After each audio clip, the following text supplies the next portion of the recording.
मेरे प्यारे दोस्तों सज्जन मित्रों, हम बताने जा रहे हैं आपको कि भारत में ऋषि मुनियों का आविष्कार में कितना योगदान है और ऋषि मुनियों के वक्त से ही किन किन क्षेत्रों में भारत के लोगों ने आविष्कार कर लिया और ऋषि मुनियों की देन आविष्कार में कितनी रही है, उसके बारे में हम आपको बताने जा रहे हैं। तो ऋषि मुनियों के आविष्कार कौन कौन से हैं, चलते हैं आगे और बढ़ते हैं वन बाय वन और बने रहिए हमारे साथ। लेकिन प्यारे दोस्तों, सब्सक्राइब करना ना भूलें और ऐसी जानकारी हम आपके पास औचक जानकारी हम लाते रहेंगे, औचक जानकारी और चौचक जानकारी दोनों। तो सबसे पहले हम बता देते हैं कि ऋषि मुनियों के जो आविष्कार हैं वेद शास्त्रों के अनुसार कौन कौन से हैं और जिनका श्रेय किनको जाता है। तो विमान का जो आविष्कार है, तो भारतीय ऋषि मुनियों का क्या योगदान है। इतिहास की किताबों और स्कूल के कोर्स में पढ़ाया जाता है कि विमान का आविष्कार राइट ब्रदर्स ने किया, लेकिन ये गलत है। हाँ, ये ठीक है कि आज के आधुनिक विमान की शुरुआत ऑरविल और विल्बुर राइट बंधुओं ने 1903 में की थी, लेकिन उनसे हजारों वर्ष पूर्व ऋषि भारद्वाज ने विमान शास्त्र में लिखा था, जिसमें हवाई जहाज बनाने की तकनीक का वर्णन मिलता है। ये ऋषि भारद्वाज की देन है, विमान शास्त्र में लिखा गया था। 4वीं शताब्दी ईसा पूर्व महर्षि भारद्वाज द्वारा लिखित वैमानिक शास्त्र में एक उड़ने वाले यंत्र विमान के कई प्रकारों का वर्णन किया गया था तथा हवाई युद्ध के कई नियम व प्रकार बताए गए थे। गोदा ऐसा विमान था जो अदृश्य हो सकता था, परोक्ष दुश्मन के विमान को पंगु कर सकता था। प्रलय एक प्रकार की विद्युत ऊर्जा का शस्त्र था जिससे विमान चालक भयंकर तबाही मचा सकता था। जलद रूप एक ऐसा विमान था जो देखने में बादल की भांति दिखता था। स्कंद पुराण के खंड 3 अध्याय 23 में उल्लेखित मिलता है कि ऋषि कर्दम ने अपनी पत्नी के लिए एक विमान की रचना की थी जिसके द्वारा कहीं भी आया जा सकता था। रामायण में भी पुष्पक विमान का उल्लेख मिलता है जिसमें बैठकर रावण सीता जी को हर कर ले गया था। तो ये पुरानी लॉजिकल तथ्य हैं कि भारतीय ऋषियों ने विमान के जो आविष्कार में कितना योगदान दिया था। अब आगे चलते हैं अस्त्र और शस्त्र। धनुष, बाण, भाला या तलवार की बात नहीं कर रहे हैं, इसका आविष्कार तो भारत में हुआ ही है, लेकिन हम आग्नेय अस्त्रों की बात कर रहे हैं। आग्नेय शास्त्र वरुणास्त्र, पाशुपतास्त्र, सर्पास्त्र, ब्रह्मास्त्र आदि अनेक ऐसे अस्त्र हैं जिसका आधुनिक रूप बंदूक, मशीन गन, तोप, मिसाइल, विषैली गैस तथा परमाणु अस्त्र हैं। ये पुराना अस्त्र शस्त्र का। वेद और पुराणों में निम्न अस्त्रों का वर्णन मिलता: इंद्र अस्त्र, आग्नेय अस्त्र, वरुण अस्त्र, नाग अस्त्र, नागपाशा, वायु अस्त्र, सूर्य अस्त्र, चतुर्दिश अस्त्र, वज्र अस्त्र, मोहिनी अस्त्र, त्वस्तर अस्त्र, सम्मोहन प्रमोहना अस्त्र, पर्वता अस्त्र, ब्रह्मास्त्र, ब्रह्मशीर्षा अस्त्र, नारायण अस्त्र, वैष्णव अस्त्र, पाशुपत अस्त्र आदि आदि का उदाहरण। महाभारत के युद्ध में कई प्रलयकारी अस्त्रों का प्रयोग हुआ है, उसमें से एक था ब्रह्मास्त्र। आधुनिक काल में परमाणु बम के जनक जे रॉबर्ट ओपनहाइमर ने गीता और महाभारत का गहन अध्ययन किया। उन्होंने महाभारत में बताए गए ब्रह्मास्त्र की संहारक क्षमता का शोध किया और अपने मिशन को नाम दिया ट्रिनिटी, त्रिदेव। रॉबर्ट के नेतृत्व में 1939 से 1945 के बीच वैज्ञानिकों की एक टीम ने यह कार्य किया। 16 जुलाई 1945 को पहला परमाणु परीक्षण किया गया। परमाणु सिद्धांत और अस्त्र के जनक जॉन डाल्टन को माना जाता है कि लेकिन उनमें से भी 2500 वर्ष पूर्व ऋषि कणाद ने वेदों में लिखे सूत्रों के आधार पर परमाणु सिद्धांत का प्रतिपादन किया था। भारतीय इतिहास में ऋषि कणाद को परमाणु शास्त्र का जनक माना जाता है। आचार्य कणाद ने बताया कि द्रव्य के परमाणु होते हैं। कणाद प्रभास तीर्थ में रहते थे। विख्यात इतिहासज्ञ T.N. कोल्डे बुक में लिखा है कि अणु शास्त्र में आचार्य कणाद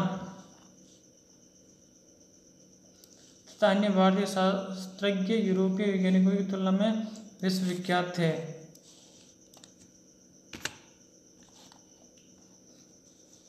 अब चलते हैं पहिए का आविष्कार। पहिए का आविष्कार कैसे हुआ था।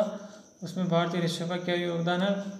आज से 5000 और कुछ 100 वर्ष पूर्व महाभारत का युद्ध हुआ था, जिसमें रथों के उपयोग का वर्णन है। जरा सोचिए, पहिए नहीं होते तो रथ चल पाता क्या। इससे सिद्ध होता है कि पहिए 5000 वर्ष पूर्व में थे। पहिए का आविष्कार मानव विज्ञान के इतिहास में महत्वपूर्ण उपलब्धि थी। पहिए के आविष्कार के बाद ही साइकिल और फिर कार तक का सफ़र पूरा हुआ। इससे मानव को गति मिली है। गति से जीवन में परिवर्तन आया है। हमारे पश्चिमी विद्वान पहिए के आविष्कार का श्रेय इराक को देते हैं, जहाँ रेतीले मैदान है, जबकि इराक के लोग 19वीं सदी तक रेगिस्तान में ऊँटों की सवारी करते रहे।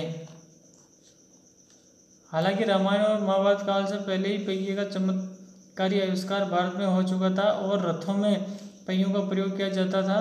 विश्व की सबसे प्राचीन सभ्यता सिंधु घाटी के अवशेषों से प्राप्त 3500 वर्ष पूर्व की बनी खिलौना हाथी गाड़ी भारत के राष्ट्रीय संग्रहालय में प्रमाण स्वरूप रखी है। सिर्फ यह हाथी गाड़ी ही प्रमाणित करती है कि विश्व में पहिए का निर्माण इराक में नहीं बल्कि भारत में हुआ था। Plastic surgery. अब आते हैं प्लास्टिक सर्जरी, जो आजकल बहुत ही दौर चल रहा है। जी हाँ, प्लास्टिक सर्जरी के आविष्कार से दुनिया में क्रांति आई है। पश्चिम के लोगों के अनुसार प्लास्टिक सर्जरी आधुनिक विज्ञान की देन है। प्लास्टिक सर्जरी का मतलब शरीर के किसी हिस्से को ठीक करना। भारत में सुश्रुत को पहला शल्य चिकित्सक माना जाता है। आज से करीब 3000 साल पहले सुश्रुत युद्ध या प्राकृतिक विपदाओं में जिनके अंग भंग हो जाते थे या नाक खराब हो जाती थी, तो उन्हें ठीक करने का काम वे करते थे, ऋषि सुश्रुत। सुश्रुत ने 1000 ईसा पूर्व अपने समय के स्वास्थ्य वैज्ञानिकों के साथ प्रसव, मोतियाबिंद, कृत्रिम अंग लगाना, पथरी का इलाज, प्लास्टिक सर्जरी जैसे कई तरह की जटिल शल्य चिकित्सा के सिद्धांत प्रतिपादित किए थे। हालांकि कुछ लोग सुश्रुत का काल 800 ईसा पूर्व का मानते हैं। सुश्रुत से पहले धन्वंतरी हुए थे।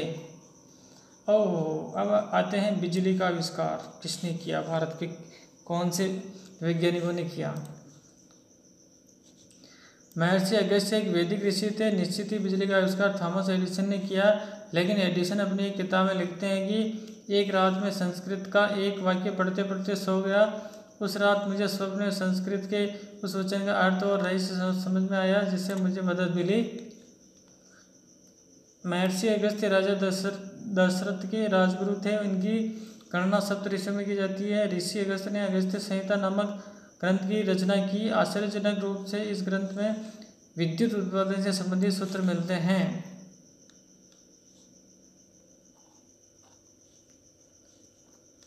एक मिट्टी का पात्र लें, उसमें ताम्र पट्टिका डालें तथा सिक्की गिरवा डालें, फिर बीच में गीली काष्ठ पशु लगाएं, ऊपर पारा तथा दस्तक लोस्ट, फिर तारों को मिलाएंगे तो उससे मित्रा और सूर्य शक्ति का उदय होगा।